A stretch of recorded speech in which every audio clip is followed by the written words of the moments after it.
నేడు పద్నాలుగు జిల్లాలో జగన్ మేమంతా సిద్ధం యాత్ర గంటవారిపాలెం నుంచి ప్రారంభం కానున్న యాత్ర.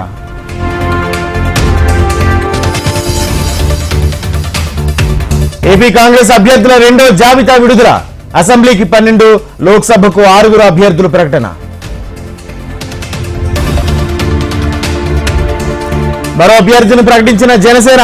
పాలకొండ జనసేన అభ్యర్థిగా నిమ్మకాయ జయకృష్ణ.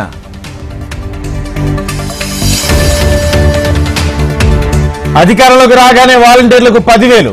5 ఏళ్ల బకాసురుని మించి పాలన జరిగిందన్న చంద్రబాబు. పిఠాపురం నుంచే జైకేతనం. కూటమి ప్రభుత్వాన్ని ఏర్పాటు చేస్తామన్న పవన్. త్వరలో కాంగ్రెస్ గూటికి చీరాల మాజీ ఎమ్మెల్యే ఆమంచి. వచ్చే ఎన్నికల్లో కాంగ్రెస్ తరపున పోటీ చేస్తున్నట్లు ప్రకటన. బీఆర్ఎస్ ఎమ్మెల్సీ కవిత జ్యుడిషియల్ కస్టడీ పొడిగింపు. లిక్కర్ కేసులో ప్రమేయం లేదన్న కవిత. తెలంగాణకు చల్లటి కబురు. రానున్న 5 రోజులు తేలికపాటి వర్షాలు. బీసీవై పార్టీ అభ్యర్థుల ఫస్ట్ లిస్ట్ రిలీజ్. 32 మందితో తొలి జాబితా విడుదల. పశ్చిమ గోదావరి జిల్లా ఉండి ఎమ్మెల్యే మంతిన రామరాజు కంటతడి. టికెట్ వచ్చే అవకాశం లేకపోవడంతో మనస్తాపానికి గురైన రామరాజు. కాంగ్రెస్ బీఆర్ఎస్ 2 ఒకటేనన్న కిషన్ రెడ్డి. బీఆర్ఎస్ పాలన మొత్తం కుంభకోణాల మయమని విమర్శ. చంద్రబాబుపై మాజీ మంత్రి పేర్ని నాని ఆగ్రహం. చంద్రబాబు కొత్తగా వాలంటీర్లకు గేలం వేస్తున్నాడని విమర్శ. జనసేనాని కలిసిన రఘురామకృష్ణరాజు. ఎన్నికల్లో కూటమి గెలుస్తుందని రఘురామ వ్యాఖ్య. నూతన టెక్నాలజీతో పిఠాపురానికి డబ్బు తరలిస్తున్నారు. ఎంత డబ్బు పంచినా పవన్ దే విజయమన్న మాజీ ఎమ్మెల్యే వర్మ. సిద్దిపేట జిల్లాలో ఎన్నికల కోడ్ ఉల్లంఘించిన ప్రభుత్వ ఉద్యోగులు.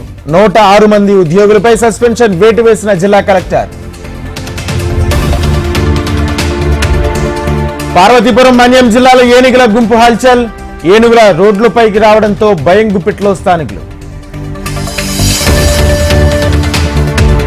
వికసిత్ భారత్ లక్ష్యంగా పనిచేస్తున్నాం.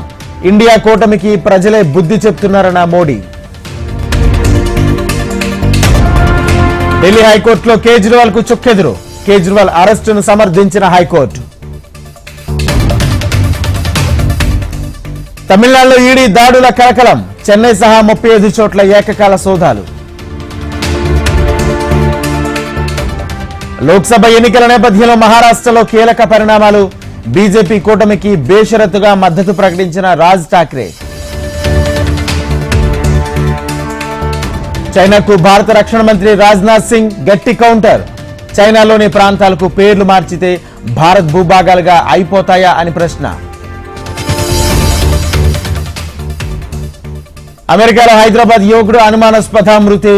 క్లీవ్లాండ్స్ లో ఒక సరస్సులో అబ్దుల్ మృతదేహం లభ్యం. పాకిస్తాన్ హెడ్ కోచ్ గా అజహర్ మహమ్మద్. T20 సిరీస్ కు కోచ్ గా పనిచేయనున్న అజహర్. ఐపీఎల్లో మరో సస్పెన్స్ థ్రిల్లర్ మ్యాచ్. ఉత్కంఠ పోరులో పంజాబ్ పై సన్ రైజర్స్ హైదరాబాద్ విజయం.